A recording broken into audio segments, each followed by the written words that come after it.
what's going on, friends? This is Paul Hutchings coming to you live with Good Parts number 58. And hopefully my live works today. I did a live for my car yesterday and it kind of cut out. Sorry about that if you tuned into that. But I'm plugged into my high-powered satellite internet here from my home office, so the live stream should be good. And what I want to talk about in today's live, I had a really great experience with 4 of my boys yesterday that I think contain some really powerful lessons for success. And if you're a parent out there who wants to help your kids be more successful, you may find value in this story that I sort of stumbled into. So as I wrote in the description, and by the way, this is, if you're finding me for the first time, this is the Good Parts, a daily social media show that I do Monday through Friday, right around 11:11 Eastern. 11:11 a.m. Eastern, in an effort to share ideas and lessons and good parts from my life and or business that hopefully can help you and me create more success, prosperity, happiness, freedom, joy, abundance. You fill in the blank, all the good that life has to offer. I really want to create more of that for myself and others. And so that's the theme of this show that I do. So if you get value from the episode today, you might consider coming back in the future. And if you're tuning in live like Nick Ramani, thank you for tuning in. He says, good morning from Smithtown, West Virginia. Thank you for saying hello. Marion LaSalle says, I love listening and watching your good parts. Yay. Thank you so much, Marion. I appreciate that so much. I need to go watch some of your recent good parts. I've been a little unplugged, so I know you're doing those and so inspired that you are. I know I mentioned this before, but I was talking to Josh Schonert a week or so ago, and he specifically mentioned you, Marion LaSalle, and your good parts and how your episodes have been really valuable to Josh. So thank you so much for shining your light. Okay, well, let me go ahead and get into this. So last week we went on a camping trip for my wife's family reunion. And they do this annual reunion. It's a week long, no internet connection, and it's kind of a big deal. We've got to prepare for a week, pack the camper, food, clothes, prepare to be gone for a while. And when we came back, I noticed that my grass was long, it needed mowed, the weeds needed to be whacked, the camper needed to be unloaded. There were all these things around the house that needed to be done. And, as a parent, sometimes there's a temptation, and I've fallen into this temptation many times before, where you're like, okay, is it going to be easier for me to just do the work myself rather than try to fight with my kids and inspire them and coerce them to actually get up and help? And sometimes I've made the former decision and I'm like, I'm just going to do it myself. But as I looked at all of this stuff, I'm like, man, this is going to take me forever if I do this all by myself. And I had some important things that needed to be done in my business as well. So I said, okay, I'm going to risk it. I'm going to see if I can get my kids to help.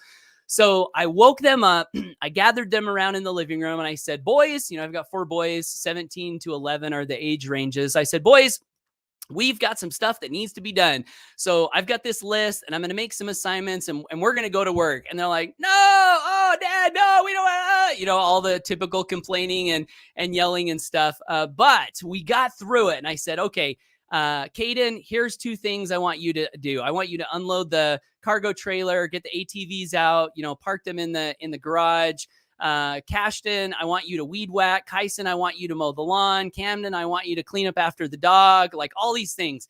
And so they set off, to get the job done. So they're out working and I did a couple little things and I was working in my office, and then one by one, they started to come in and let me know.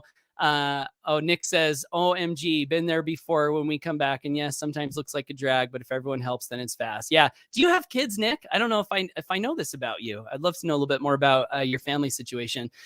But anyway, so they got the work done. Now, was it was it 100% perfect?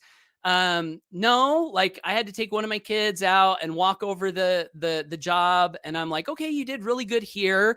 But do you see these weeds over here that you didn't mow down? Like, do you think you could do that? Kind of helping them, nudging them along. So I did that with a few of them. And then we got finished up and we went back in the house and I said, all right, boys, come back in the living room, because I want to have a chat with you. So they came back in the living room. Nick says, yes, I have 3. Okay, cool. That's cool. I didn't know that about you, Nick. And are they grown? How old are they? Boys, girls? Let me know. So I gathered him around in the living room and I said, okay, Caden, here was your assignment. How did it go?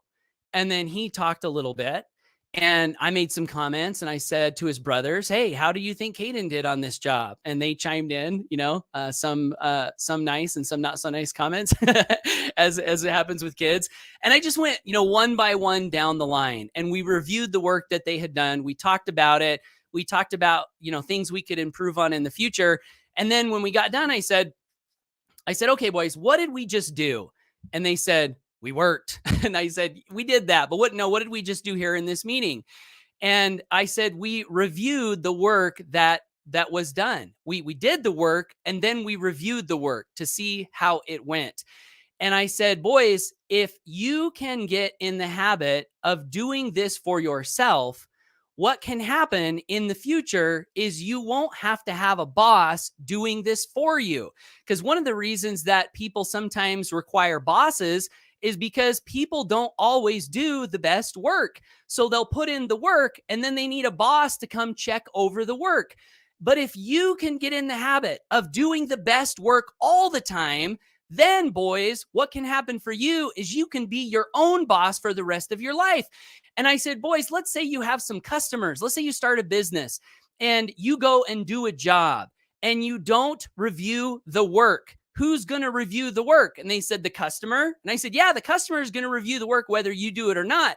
Now, what if the customer does not like your work that you did? What if you didn't look over your work and it wasn't a good job? What's going to happen? What's the customer going to do? And they said, well, probably complain. I said, the customer's going to complain. They're going to come back to you and they're going to say, I can't believe I paid you this money. Why did you do the work? Come back and do it. You're going to have an argument with them. And then what's going to happen next, boys, is when that customer talks to their friends, guess what they're going to tell their friends about your services? They're going to say, don't hire them. Terrible experience. They didn't do a good job. I had to argue with them to get them to finish the job. And then what's that going to do for your future prosperity, boys? Is that going to help you get business? No, it's not. Now, on the flip side, boys, if you do a good job and you review the job yourself with your own consciousness and you look over that job and you say to yourself, is this the best I could do? When this customer comes and looks at this work, are they going to be over the moon excited and say, oh my gosh, I can't believe it. You did an amazing job. You did more than I thought you would do. Thank you, thank you, thank you so much. Is that the reaction the customer is going to have? Well, you can make sure the customer has that reaction if you take the time to review the work that you put in once it's done. And boys, if you do that, guess what's going to happen when that customer talks to their friends? And they knew. They said they're going to tell them that we did great work. And what's that's going to do? That's going to get you more business, right? It'll get you more business. So it was just a really great conversation that the kids seemed to get. They seemed to get. And I think this applies for us as adults, as business owners. If we will get in the habit of reviewing the work that we do, one of the things I've done for a long time as a content marketer is when I produce a piece of content, I'll watch the content that I produced. I'll just rewatch it and I'll ask myself, how did you do? How did you express this? Could you have said this in a better way? Did you make a mistake here that you can maybe not mistake tomorrow? And I'll watch it on double or triple speed and I'll just listen to my own content. And I found that is one of the best things that I've done that have helped me to get better and better and better over time. So the other thing I wanted to mention, and then I'll get to the comments, I've been studying the Bible. I've been on a biblical journey, studying the stories. And I have some friends that they made some comments like, all personal development lessons, they all originate from the Bible. And that got me curious. I'm like, do they really? Are they all really in the Bible? So anyway, I'm on this journey of studying the Bible. And one of the lessons that relates to this topic here today that is right in the very beginning of the book, in the story of, God creating the earth, one of the phrases that I just think is so magical is every day after the day's work, the story says that God looked over the work that had been done and saw that it was good.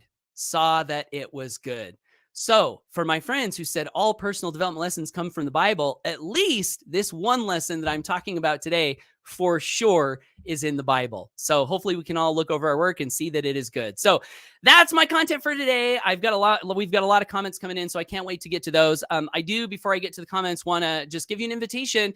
If you're finding me for the first time and you got value from this content and you would like to get more from me in the future, I would love to encourage you to subscribe to me on social media. And or you can visit my website here and pick up a free gift and subscribe to my email list, and I will send these future episodes to your inbox, and you can make sure you get them and not have them hidden from you by the algorithm gods. So I'm excited to stop talking and get to the comments and see what the people are saying. So Danny Krenzis says, many times I did it myself. I get it. Awesome. Resonates, right? Common experience, I guess. So Bill Fever says, a little work does not hurt. I never saw a kid that died from work. Yeah, not only does it not hurt, it's really good for all of us, I think. And that's been a hard lesson for me as a parent, to kind of get to is, sometimes I think my kids, like, yeah, they're kids. They should have a kid life. And yes, they should have a kid life. They're going to be working their whole lives. So there is a little bit of that there, but also, really getting your kids to work, I think, is just doing them a great service and preparing them for life in a really great way. Nick says, grown and gone, 2 daughters and a son. So 2 daughters and a son and 4 grandkids. I can't believe you're a grandfather, Nick. That's crazy. And one of them is named Caden. Oh, cool. So same as my oldest son. And he says, my son works for me on rentals. How cool is that? I hope that my kids will want to work with me in the rental business. So you're an inspiration on that, Nick. I'll have to get some tips from you. Bill Fever says you have a school, entrepreneurs in training. Hopefully, they don't have to be entrepreneurs, but if they want to go down that path, I at least want them to be aware of that is a path, Veronique says, hello, Paul. How are you? Veronique, I am amazing. Thanks for asking. How are you? Thanks for tuning in from Belgium today. Nick Romani says, yes, you have taught me to always critique your own content, and it helps a million. Yay. So glad that you do that, Nick. Danny says, my kids are all adults now with their own children. You're a grandpa too? What the heck? I can't believe that, Danny. They must be making grandparents younger and younger these days. I'm going to have them watch this. Cool. Awesome. Well, hello to Danny's family. If you guys come back and watch, and, hopefully this is a value to you, and listen to your dad. Danny knows what he's talking about. Thanks, Danny. Minister Christian says, I love your videos that translate the wisdom from the Bible. Hey, thanks so much. I appreciate that very much. I really enjoy making them and seeking for the wisdom and trying to share what I'm finding. If you want to check those out, I have a playlist on my YouTube channel called the Lightworkers Bible. And I've been producing a document with all of the text that I'm creating, but I've also been creating short little videos with inspiring music. So you can check that out if you want to be inspired and pick up some wisdom, some ancient wisdom. Bill Fever says, the best part of my life was working with my dad. Still miss him 60 years later. Wow. I'm going to show that to my kids, Bill, and hopefully that will inspire them to want to work with me and spend time with me. So thanks for that comment. Veronique says, I can write a story about kids that do some work. Here, it's not good for some institutions. Cool. All right, guys. Well, that's it. Thanks for tuning in. Hope you take action, go for your dreams, make it a great day, and we'll hopefully, fingers crossed, see you in tomorrow's Good Parts episode. Take care and bye for now.